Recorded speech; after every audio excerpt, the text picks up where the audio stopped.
Welcome to the Cyberculture Cafe series by Cyber Talks, presented by eSentire. I'm Andy LaLaguna and I'm here with my friend and colleague, John Moretti. Together, we're excited to introduce you to some fascinating members of the eSentire family. In this series, you'll get to know their story, the challenges, their successes, how they got here, what motivates and drives them to deliver the best service experience in the industry. This is Cyberculture Cafe. Welcome to another episode of the Cyber Culture Cafe podcast, where John and Andy will introduce you to another fascinating member of the eSentire family. Welcome, Shane, to the podcast. Please give us a brief introduction of where you are within the company now and your current roles and responsibilities, and we'll start from there. Okay, well, thank you, John. Thank you, Andy. It's nice to be on. So I'm Shane. I work for eSentire in the vCISO advisory services division or department. So we're, in general, our job is to be like a virtual CISO and provide advice and guidance and, in some cases, assessments and other types of services, but at an executive or management level to our customers' IT security departments. Right? So we tend to integrate and communicate with IT and IT security leaders in the organization. We help them craft their program. We help them identify gaps in their program. We utilize various different standards in order to figure out what those gaps might be.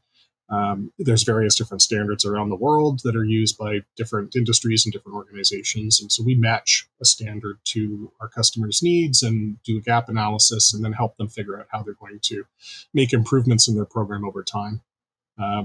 We do top-down analyses from a management perspective. We do bottom-up analyses from a control perspective, like what are the actual technical controls in place and do they meet standards? Are they complete and appropriate for the organization?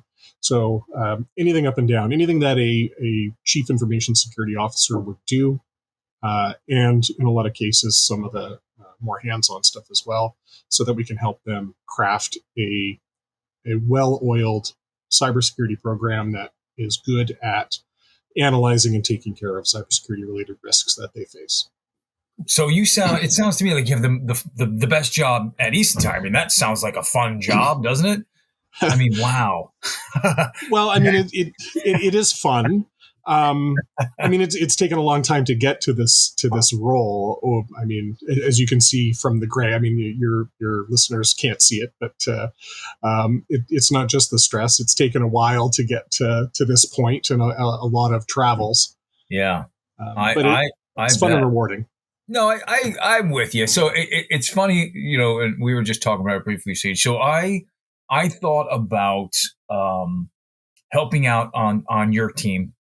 I remember there was a while back, end of last year, I think a few folks left your team, and I reached out to Rick. I said, look, I'd love to help. I mean, anything I can help. I'd like to learn more. I went through a virtual CISO course and I got my exam, and I that was, I think I can do this. I think I'd like to try it.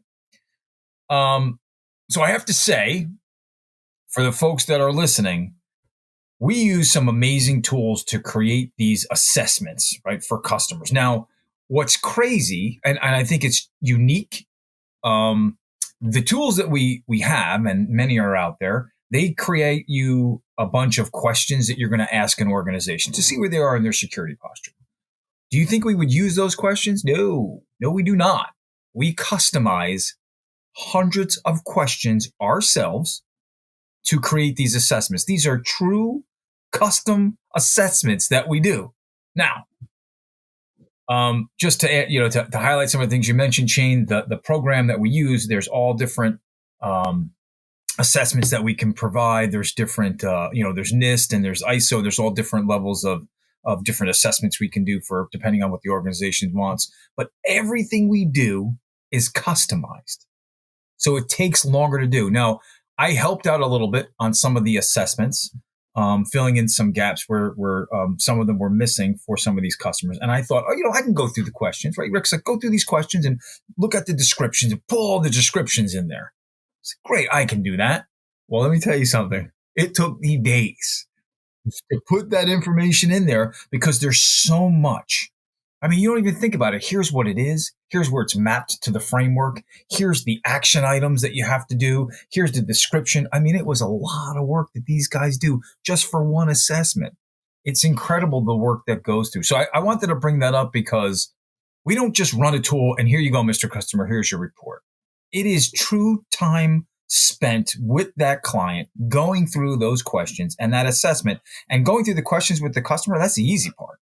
Afterwards, when you're building the report and doing other things, oh my God, there is so much work that goes in behind. Like for a normal client, Shane, how long does it take you to do an assessment? I mean, it must be a couple, at least a week, maybe a week and a half if you have. Oh, it's more than that usually, right? I was going to say, because it's a lot of work.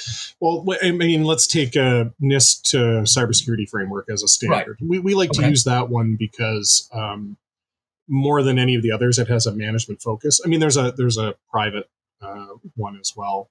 But of public standards that are available, the NIST cybersecurity framework has a management focus. It looks at a program holistically, divides it up into sections that a manager would understand, like between governance and implementation and various different broad control categories like detection, response, recovery, and so on. So it's very management focused. Other standards like the ISO framework and the NIST control framework. NIST has the CSF, but it also has control frameworks for systems.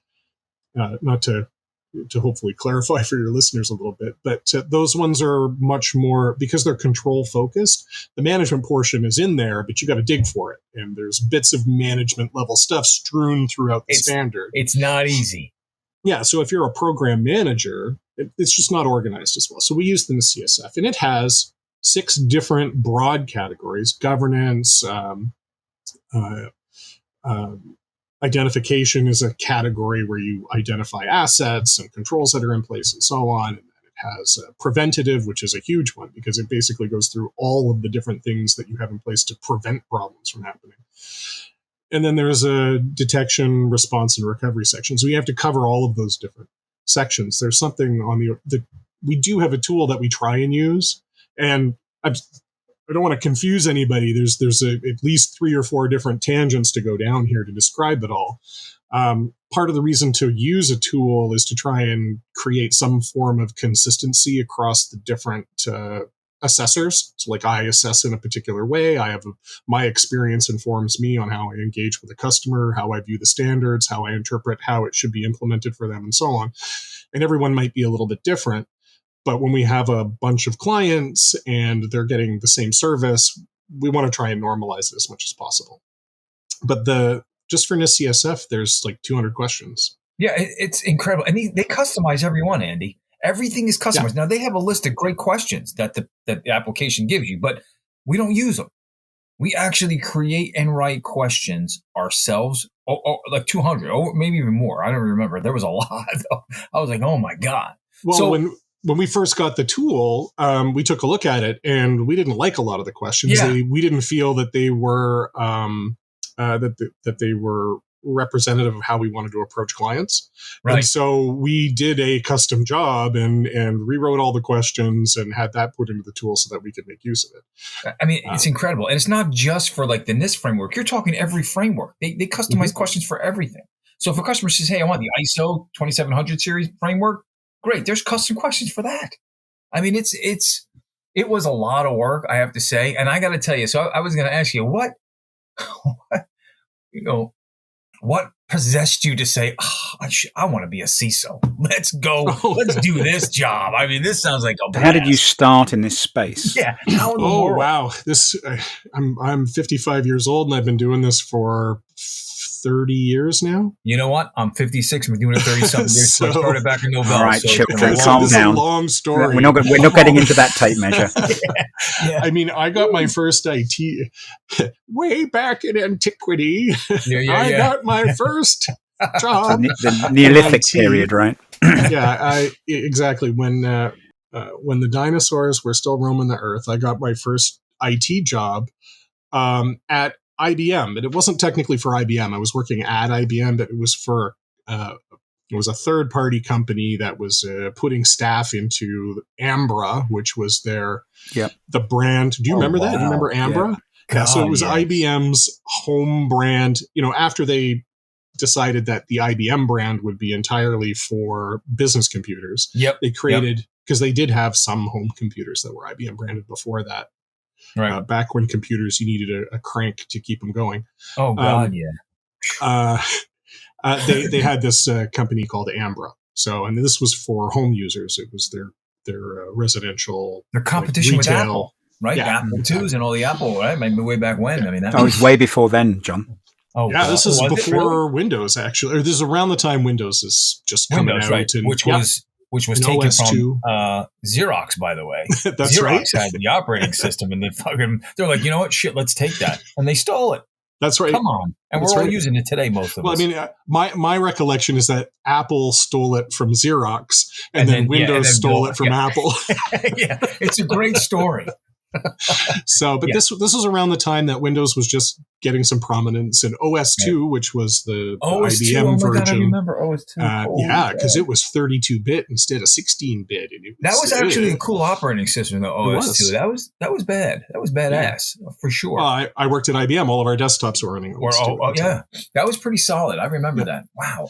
So that's how I started in IT. I got a job because I could talk really well in the interview, and I understood how to use Word.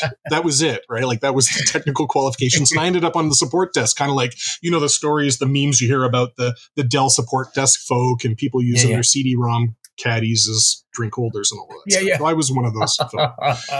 That's great. And, so starting back then doing that stuff, I know I started like I said, Novell and that kind of stuff. I had no idea where it would take me. And eventually moving into the security field. I mean, what made you want to say, because if you think about security, what we're doing when we talk to everybody, how did you get started in the field? You can go down so many different roads in security. You can do all different things. How did you get to be a CISO?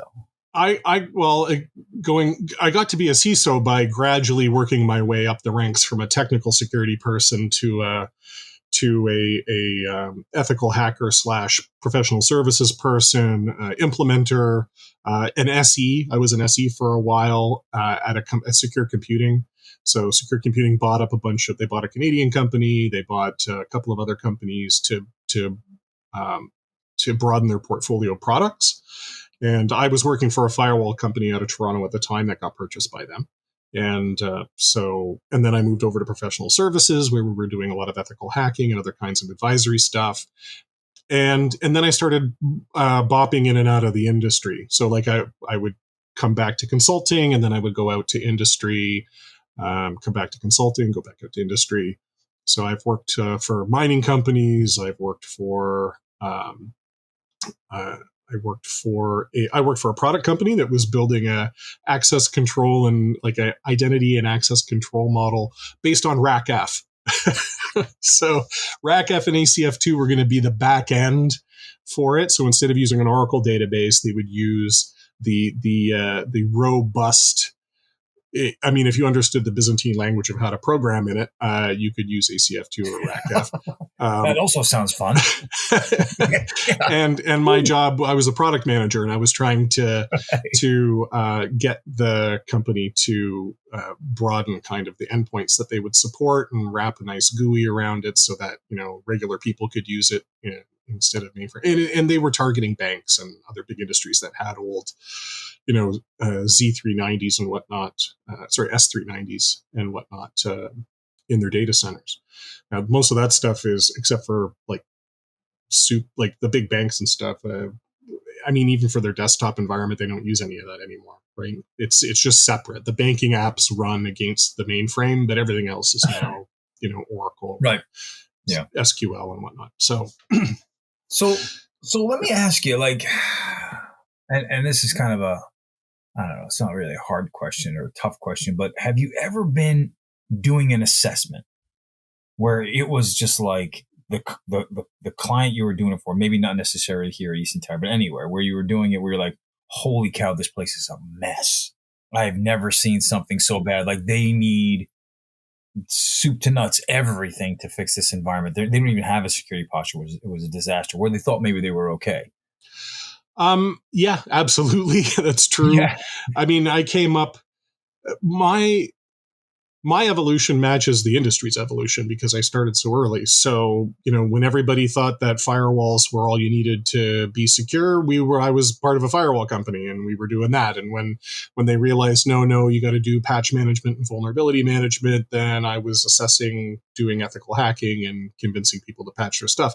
And funny enough, at every stage along that evolution, I thought, oh, we've reached the pinnacle, right? Like this is what security is. This is the essence of security. And every time I was wrong, right? Because as I evolved, I realized, you start looking at your processes. How do you know that you're doing well?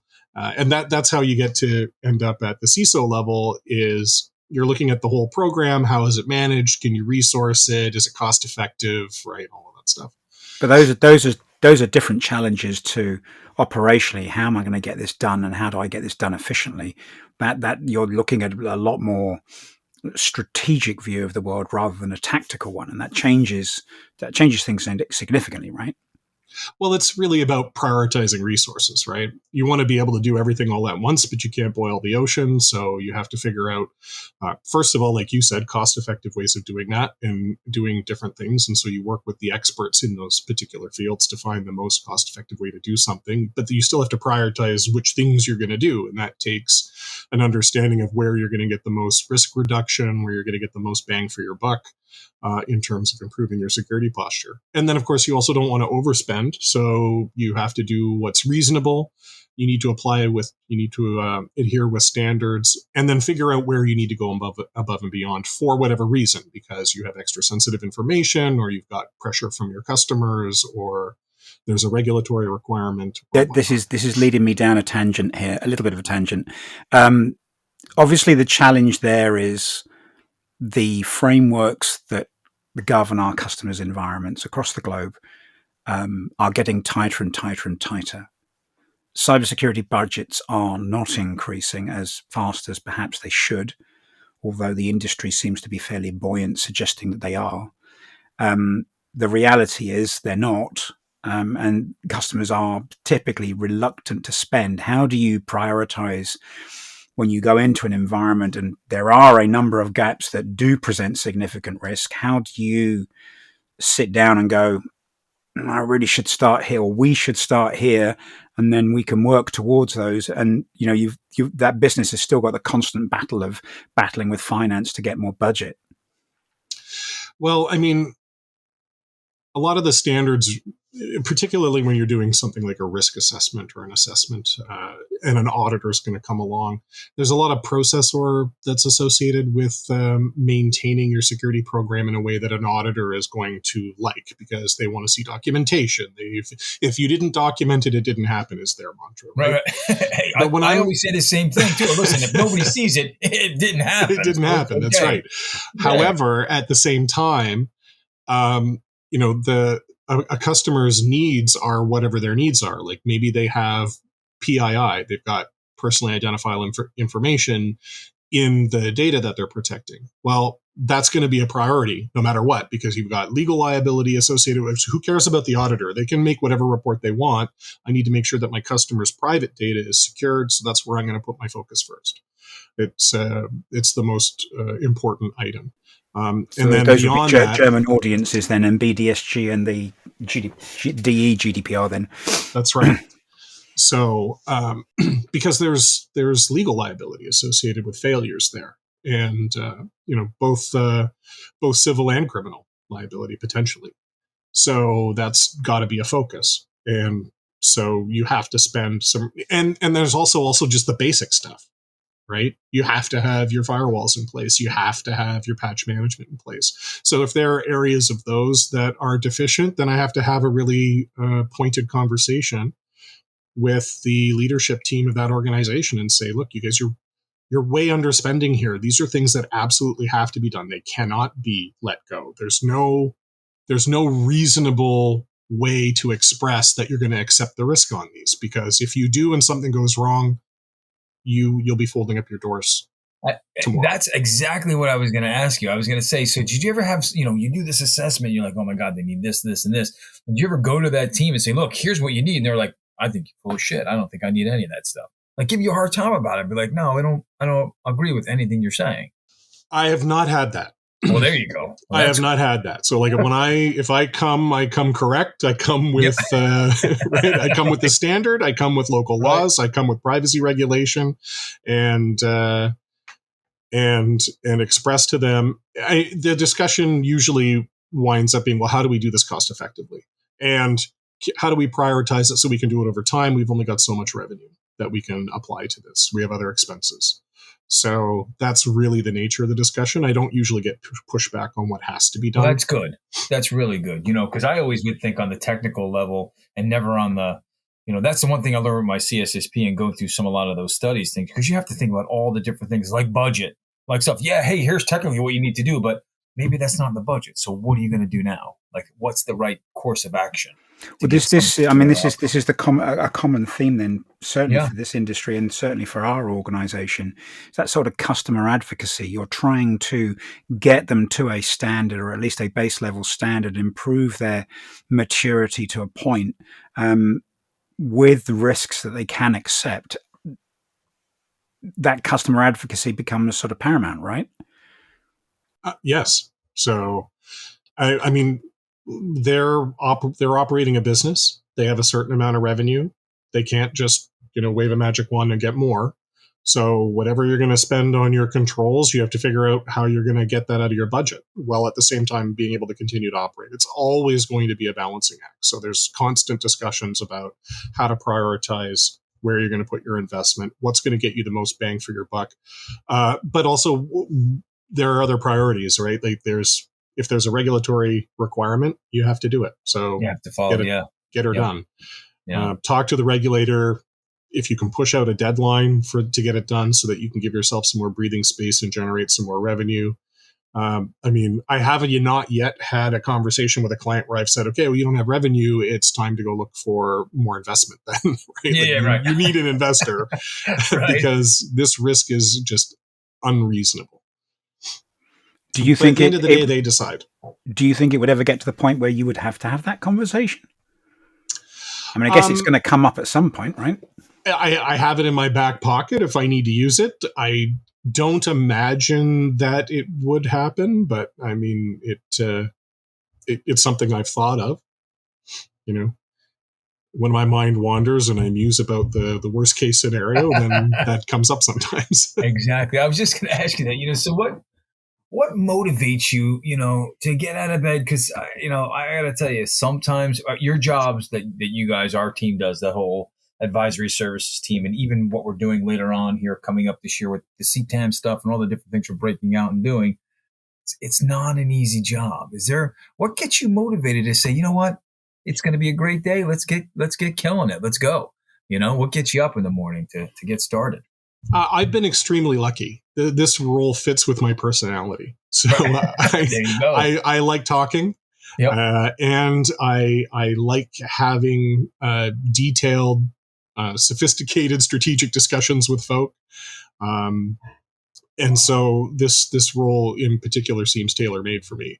I don't have a lot of need to motivate myself to get up. I enjoy the conversations I have with my clients, even when awesome. They're difficult ones. Yeah. Yeah, that's awesome. I mean, that really is inspiring, because it's not an easy conversation to have with folks. Sometimes you tell them things they probably don't want to hear, but they need to because their business could be at risk. So they have to make sure that they follow your suggestions and things that you're showing them. Here's all the proof, because that's what we're giving them. We're giving them proof why you're making these recommendations, and it's not sometimes an easy thing for folks to hear. So that's interesting. That's actually really cool. That you love doing that. And that's what I think the theme really across the entire organization for everyone we spoke to is they love what they do, and it motivates them to get up every single day and just say, hey, what challenges am I going to face today? What are we going to do today? And that's exciting. I mean, I love what we do. But this is the common saying, isn't it? Yeah, if you love what you do, you never work a day in your life. Right. And all right, so Shane, to that point then, if you love what you do, and you obviously do love what you do, and that's not just you saying it, that's your customers saying it as well. And we see that from the engagements that vCISO teams have with our audiences. They want them to become they are part of their family. And they don't want them to become part of their family, they become part of their family. And we've seen that with the movements that have happened recently, that certain customers have got extremely upset because that person's no longer part of their family. What do you do to recharge your batteries? Because obviously this can be all consuming, right? Oh yeah, I have so many things that I do. I play chess. Well, that sounds fun too. There you go. I'm not very good at it, but I do. I have developed recently in the last couple of years an affinity for playing online chess. That's awesome. That's cool. I spend a lot of time dealing with my own home lab equipment and farting around with that. So I do maintain a home lab, and got a couple of servers here that I've picked up and put together, and I tinker with all that stuff. That's awesome. And I spend a lot of time traveling with my wife. So that's see, there you go. Thing. So what's your favorite place you like to travel? I have traveled all over the world. The only places I haven't been to anywhere in Africa. But beyond that, and technically Antarctica too. I haven't been down to Raleigh Station, but I mean, I have been to every other continent, and spent extensive time in traveling around Europe, partially for work, partially for fun. Asia, Australia. What's your favorite place? Australia is crazy. Where left a mark? A number have left a mark. So Singapore is a favorite, but I was in Singapore. Yeah. Yes. Did you try the oyster omelets in Whampoa Market in Singapore? Oh my gosh, I have not. Oh, Balestier Road, the Whampoa end of Balestier Road. It's where the locals go. It's not where the tourists go. It's where the locals go. There's a place there that does oyster omelets that actually have a Michelin star. Oh, wow. Honestly, I am so annoyed. I went there with a previous company. Sales rep took me. It was my last day in that particular trip in Singapore. And I was literally going to go from there to the airport, get on the flight and come home. And he said, we'll take you to somewhere new where you haven't been. And literally it was like 300, 400 yards from my hotel. I could have walked there every bloody night if I wanted to. And we had these oyster omelets, and it's oysters, eggs, and coriander. Oh, wow. That's it. That's not what it tastes like. That sounds disgusting. It is spectacular. Like you have a really good quality glass of wine, and fireworks go off in your head. It was like that. And I'm like, oysters, really? In your omelets, dude? Get out of here. Honestly, spectacular. Caramelized, raw, cooked, everywhere in between. Eggs the same, coriander the same. I have no idea what they put in it. And it was 3 ingredients. I wouldn't eat it if I don't know what it is. Crack. Yeah. Oh, my word. Spectacular. The food there was amazing. Have you ever been to Turks and Caicos? Love Singapore. I've not been to Turks and Caicos. I've been to several of the islands in the Caribbean, but not Turks and Caicos. Yeah, that's some of the best beaches I've ever seen in my life. So I got to travel being in the service, and been to like Hong Kong, Singapore, Thailand was really pretty cool. That was an amazing place. Japan. I lived in Japan for a while, so there's a lot of cool places I've been to and seen, which I probably never would have went to. But Turks and Caicos, I think my wife and I like to travel, and I think Turks and Caicos is probably one of the best places we've been to. Actually, Japan, you mentioned, that's one of my favorite places, actually. It was a very cool place. I love Kyoto. Yes. I love Osaka. I love Tokyo. Yeah, Tokyo is cool. I mean, it is. It's such a different vibe there. And I mean, I remember I was on the trains, and you're driving through these mountains, and it's like a jungle, and there's these giant like Buddha statues or these big statues, these temples. It's like, you see that stuff in movies. Is it real? But those places are amazing. I didn't appreciate it enough at the time when I was younger, because I'm like, when I got the orders, when I'm like, you're going to Japan, I'm like, what? As soon as I joined the service, now we go to war, right? Where I was in the first Gulf War, and then I got to go to Japan. I'm like, I don't want to do that.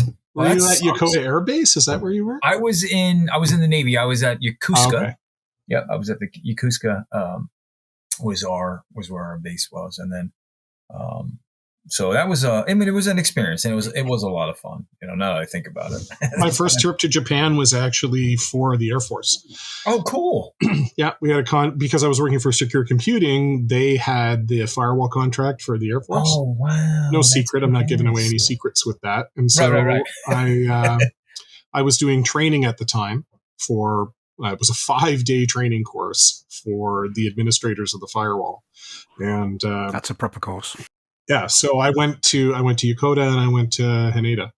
Yeah, I think the best place in Japan I went to was Okinawa. That was actually a very, very beautiful. Yeah, I just went back to Okinawa with my wife and our kids back last April. Yeah, it's a beautiful place. It's amazing there. Very cool place. That was a lot of fun.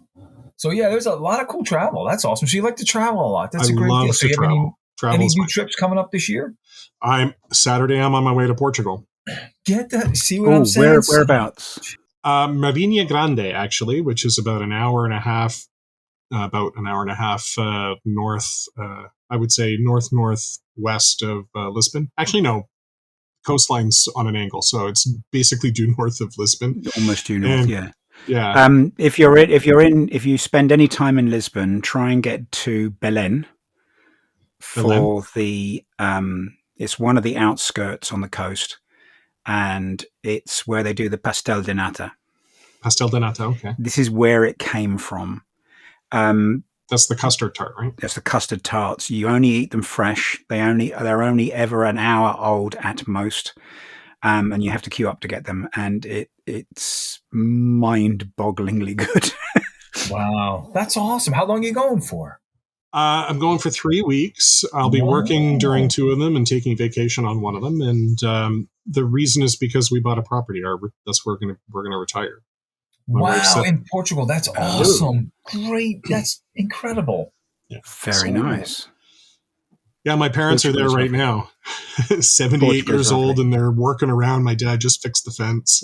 Oh, that's awesome. Yeah. Good for you. I've heard a lot of people retiring in different countries, right? Going to different places like Portugal. I've heard of, actually, Portugal was probably the main place I've heard people retiring to. I don't know about Italy, but it was Portugal. Where else? There was another I'd go to Italy tomorrow.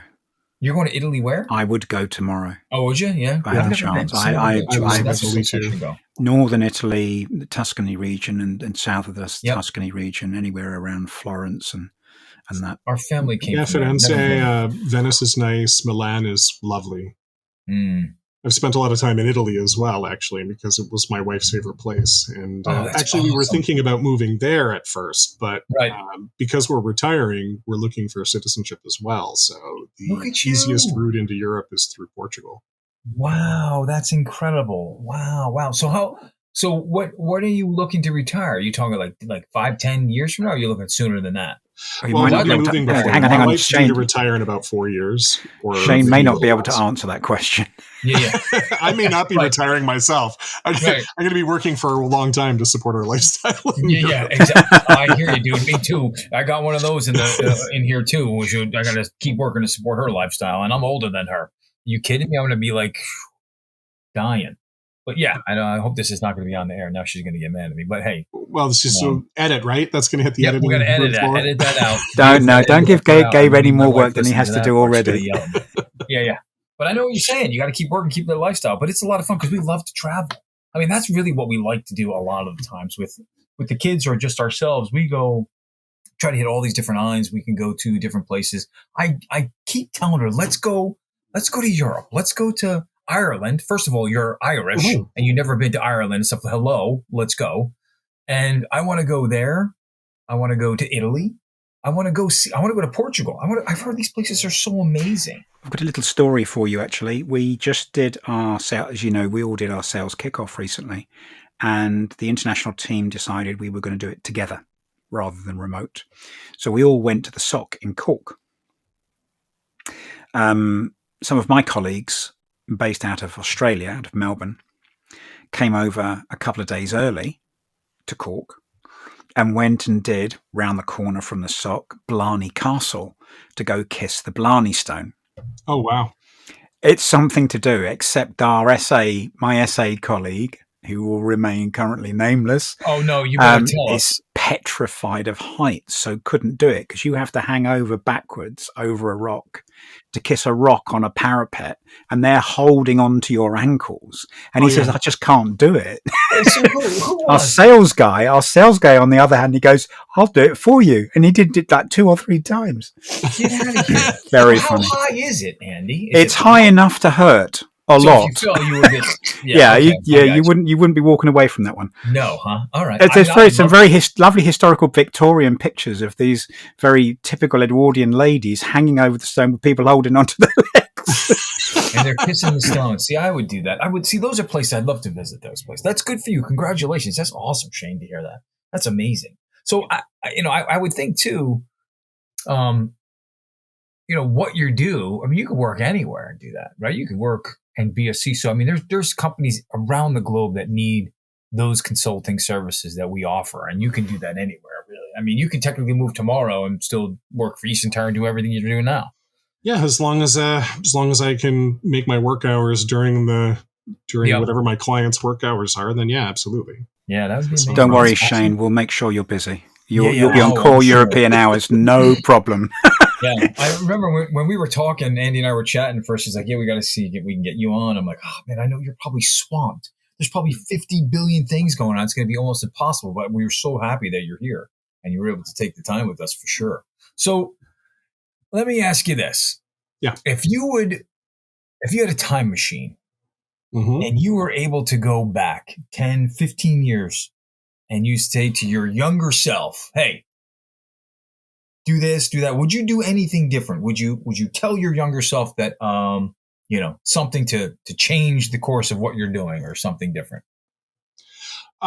Maybe only one thing, and that is invest in index funds for your retirement. That's it. Yep. Yeah. Beyond that, no, because I'm the person I am because of the journey that I've taken. Right? And I think a lot of people who fancy themselves philosophers are going to have a similar answer. They do. And it's true. Everyone has actually said the same thing. One person said, I'd probably invest a little bit more and, get that Bitcoin going so I don't have to worry about it. Right? Yeah, Bitcoin. Yeah, Bitcoin. I would have done that. Apple shares. But I had a friend who said get into Bitcoin and other cryptocurrencies back like 10 years ago. And I was like, I don't know about that. I know, right? Can't you kill yourself? I was like, oh, man, I would have been a billionaire. Forget it. Yeah. Yeah, maybe if I knew I was going back in time, I'd look at what some key betting opportunities were for crazy wins and upsets, and make some money that way. I would have done the same. Look, if you ever watch Back to the Future 2 and you get that book with all those damn things you can go back and bet on, I would have kept that in my back pocket and I would have did that. I would have been rich. That's it. Well, and not another thing. Except that's still going to change your journey, right? Because now you got this money that you didn't have before. So I don't know. Yeah, that is true, but it would have been fun. I guess you're right. I guess you are the person you are today because of the choices you were presented at the time, and you made that decision for yourself. So you're right. I mean, if I was rich, I'd be like, well, I probably would have never got married the first time or anything. I would have waited for my wife now, and then things would have been different. Probably have been traveling all over the world, being crazy. So. Yeah, and would you have met your wife, right? Like that's true. Would that lifestyle have changed you meeting your wife? I have a great relationship with my wife. I would not want to change that. That's true. Yeah, I wouldn't want to miss that opportunity too. And my kids. God, imagine that. The kids too. You're right. I have kids. So I have 5. I have 3 stepkids, which are amazing, and I have 2 of my own. And you're right. I probably would never have changed it because then I wouldn't see them or they wouldn't be here. But it would have been fun to be rich like that, though. It would have. It would have been fun. No, I don't. I'm the other way. Our experiences have made us who we are. We wouldn't be here if it weren't for those experiences, right? And money would have changed that significantly. Oh, you're right. Absolutely. You have to fight for things. You've got to save for things. You've got to make effort for things. Yeah, and they're more valuable to you because of the effort you've had to put in. Right. So what you could do is go back, open another bank account that your past self doesn't know about, do all of the things that you just said, and then go to the bank once you get back home, and then all the money's sitting there. Or like all of a sudden there's a Western Union guy that knocks on your door and says, hey, we've had this letter in here for the last 60 years. Here you go. You have another bank account. Son of a bitch. That's what I would See, do. that's a good idea. Then you can have your cake and eat it too. There you go. Time That's what I machines would have done. are You could have a cake great. for each hand. I mean, that's, you know. Yeah. Yeah. So where do you see yourself, you know, at eSentire and doing all the things you do now? Do you see yourself doing other things here as well? Or do you see how the new stuff we're rolling out this year, is it going to change for you? Are you going to be doing more different things? What do you think? Well, I don't know how much my role is going to change. I mean, there's upward mobility. There'd be an opportunity if Rick left, but that's about it. And Right. he's happy with his role, right? Like, so Right. it's not that kind of thing. And I'm kind of from the consulting side, I'm kind of at the top of the food chain already. So Right. I'm quite happy with my role as it is for now. If another opportunity came along inside eSentire, I'd consider it. But I like what I'm doing. Yeah. Right. And I do like the direction that we're going as a team, because really Yes. it's about consolidating the offerings into something coherent as opposed to it just being a bunch of silos. And I'm all for that anytime. But there may be a consolidation of those silos underneath that umbrella. So that umbrella still remains the same, and you're going to all have that sort of broad aspect and broad capability, and you might specialize in one of those silos underneath. So that might be a potential restructuring that could happen. I mean, but the point of it being that umbrella is now pulling everything in to be coherent across, sideways as well as up and down, so that all the gaps are filled. The various different services that are possible to be delivered are at least given thought and able to be delivered, and then there's consistent messaging. We're seeing that happening within the SA team already to a degree. That people are starting to specialize within particular verticals within the offerings, but still retain that sort of broad scope. Yeah.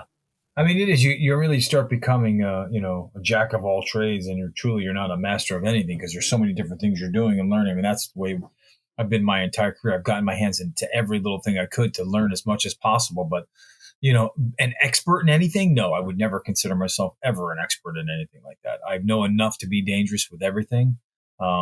But I am not, I actually thought, I did my ethical hacker tool. You were talking about that before. I did all those things. And when I sat with the SOC the first time, when I first started, I sat with those folks in there, and I was like, holy shit. I know nothing. I know nothing. These guys were doing things that were blowing me away. Looking at open up packet captures, finding threats in like seconds and watching it and be like, here you go, here's where it is. And I'm looking at it like, I don't even know what you're talking about. Are you kidding me? It's incredible what they do. And I really thought, so some of my pitches when I'm talking to partners and stuff or customers, I'm like, I am not a SOC analyst by any means. I love to tell their story. And like your story, Shane, here's what these teams are doing. Every single day, this is what they're doing for all of our customers. And I think that's unique, and I love being able to tell the story. But being a SOC analyst or doing stuff like that, even what you do, I was very fortunate to be able to look at it and see what it's like. And it's a lot of work, and it's a totally different mindset of what we do every single day, because there's a lot of focus on certain areas and certain things, and you really have to know the laws and everything with every different country and every different assessment you're doing, all these different things. And it is a lot. And I think we give this stuff away to our customers. They don't even realize all the stuff that they get. Shane, could you walk us through I doubt there is anything as such as a typical engagement, but could you walk us through what a typical engagement might look like? Okay. Well, vCISO engagement. I'll focus on kind of our new model, which is an hourly model. The idea is the customer purchases a bank of hours, and it comes in different amounts, 60, 120 and 240 for a year, depending on the size of the organization and how much work there is to do to bring it up to speed. You size it appropriately. And then on top of that bank of hours, we also add in at the beginning of it a gap assessment, which is it's a program maturity assessment in some respects, but it's a light version. right? It doesn't have the same level of formality. So when we do a program maturity assessment, that is to look at their whole security program and evaluate it from a maturity perspective and adherence with standard and so on, that's pretty detailed. This is a light version of that, really for two purposes. One, to identify gaps, because those are the things that we're going to propose working on for those to burn those hours, like to utilize the hours that they purchase. So whether it's policy development or putting together an incident response plan or figuring out the metrics for their program, how they're going to do board reporting, et cetera. Those are the things that we would find out. But also it gives us an opportunity to find out about their environment. What kind of tools do they have in place? What does their network look like? What do their systems look like? What kind of applications do they have? How complex is it? Do they have a lot of different locations that they have to worry about with VPNs all over the place? How's data flowing around the environment? So that light assessment gives us all that information and allows us to understand the customer, how they operate, what their business objectives are, and how IT and IT security aligns with that. And then that gives us the footing to be able to go in and help them. So, and then the way that the engagement unfolds after that is we'll sit there. We don't do formal statements of work and write everything up and have them sign it or anything like that. We'll have a sit down meeting with them and say, okay, what are we going to work on? What's the next priority item? Here's the list of gaps that we found in the gap assessment. Let's prioritize them and start working on them. What's the most important item? Oh, you need an incident response plan because your customers are all saying, how do you deal with incidents? Okay, well, let's craft that. That sounds like it's important. Your customers want it, so we'll do that first. You also have you're also looking for compliance with an ISO standard for a portion of your environment to give to customers, but that's in October. So, around June, we should start doing a readiness. Go engage the actual auditor who's going to give you the certificate. We'll do a more in-depth gap analysis, like controls assessment, make sure that these are all the kinds of things that we would talk to them about, and then organize and prioritize the different activities and then help them out. And I try to, for that kind of engagement, as you can imagine, whenever you're doing any kind of assessment, there's a lot of workshopping, which involves client time. So the client has to pony up resources to be able to answer the questions and provide the information, gather evidence. So like if you need to gather artifacts to prove that you're doing something, you have a control in place, that requires them to do it. I try to minimize the amount of work they have to do because, they paid for us to do hours. So there's the advice portion, what they should do and how to prioritize it. But then on top of that, if there's things that we can take away and do ourselves, like crafting their policy so they don't have to, then we'll take that away and go spend time to craft their policy and then bring it to them to review it.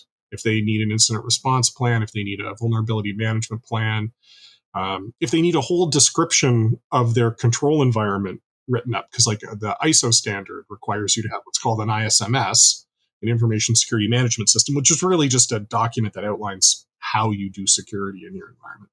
We can take that away and craft that for them so that they don't have to spend time doing it. They can do other things. And again, based on the questionnaire you've shared with them. Yeah. So, and it's all customized, right? It's not like you just can this stuff and here you go, Mr. Customer, here's what we're doing. Boom, boom, boom. Every one is different because every organization is different, right? So there's different needs, different prioritized lists. It's so involved, and that's amazing doing that stuff. It's not easy. Well, and everything is customized. So like we have policy templates. Right. But we have two different kinds of policy templates. One's a single document that's monolithic and has everything in it. And the other one is a series of like 30 some odd different individual policies. And depending on the client's needs, we'll pick one of those as a starting point. But then we basically rewrite it from the ground up to meet their environment needs. Yeah, everything is. Yeah, you have templates that you can follow, but everything is customized inside there. Everything's rewritten from the bottom up. So it's an incredible journey. So do you ever? I'm sure you feel rewarded after the fact and after everything's done, and that's pretty cool. That's kind of inspiring, right? Hey, look at all the stuff that I've gotten in the organization, where they were a year ago to where they are today. We've met them on that journey. We took them on that journey, and look where they're at today. I'm sure that's exciting. Did you ever have somebody say, "Wow, I never thought we'd get here"? Yeah, occasionally we get that. So a lot of the stuff is hard won, and two, like we deal with a lot of small companies.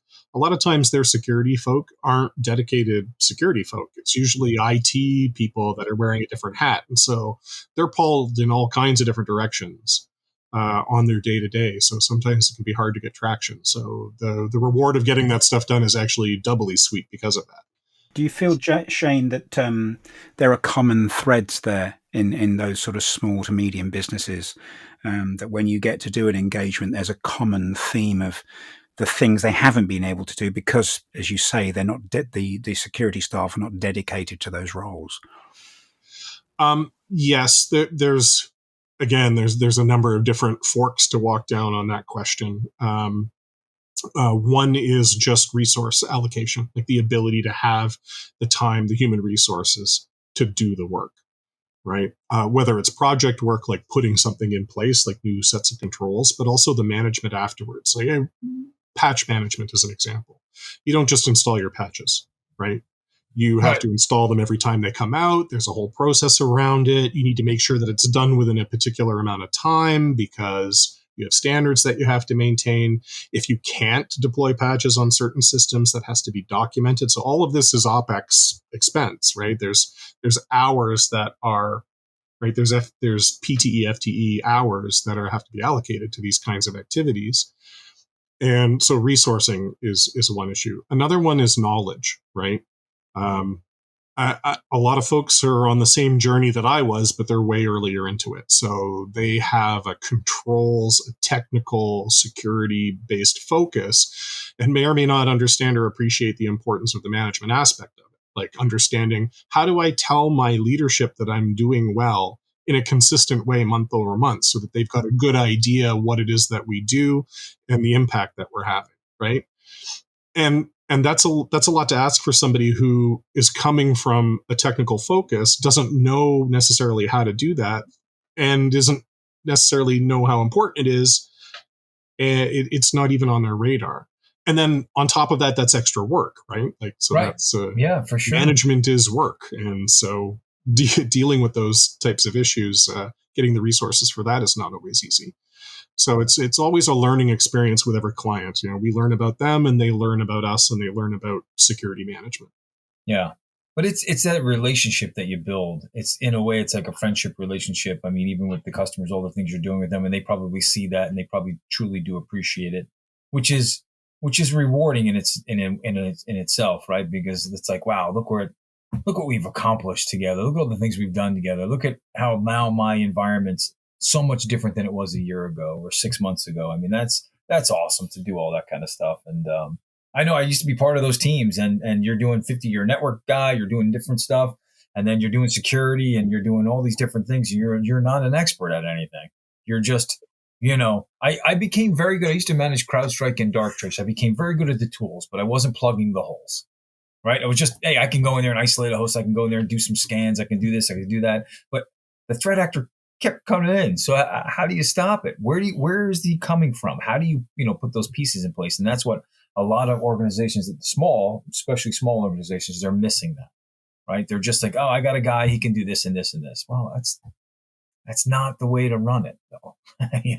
It's difficult. So, my job is to put myself out of business in some aspects, right? I mean, that sounds dramatic, but ultimately, we don't take on the responsibility of managing the security program for our clients. We help them do it, which means it's a learning process for them. At some point, the training wheels come off, so to speak, right? Like at some point, the knowledge transfer should be over to the client to the point where, for the most part, they can manage it on their own. And if they need advice, they can give me a call. Which I don't know if the sales folk on the eSentire team are happy to hear that, but nonetheless, that's really kind of how the consultants see their job to a large extent, right? We're trying to get them to a position where their security is robust.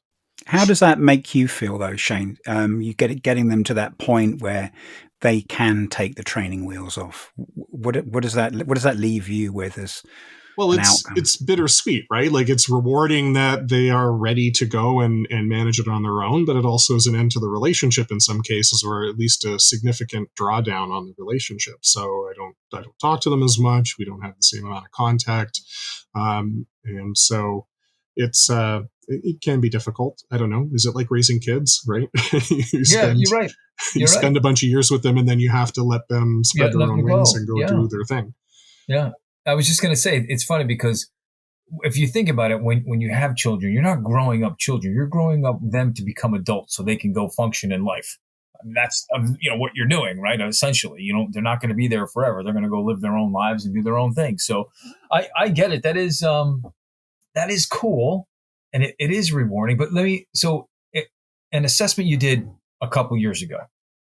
Any of those folks ever reach out to you, say, hey, how you doing? How's everything going? Things are well. I just have a question for you. Or, just reach out to say, hey, how are you? Because you've built that relationship over that time period. Oh, yeah. I get calls from folks that I haven't had active, like an active contract with them for a couple of years. That's awesome. Happens every once in a while.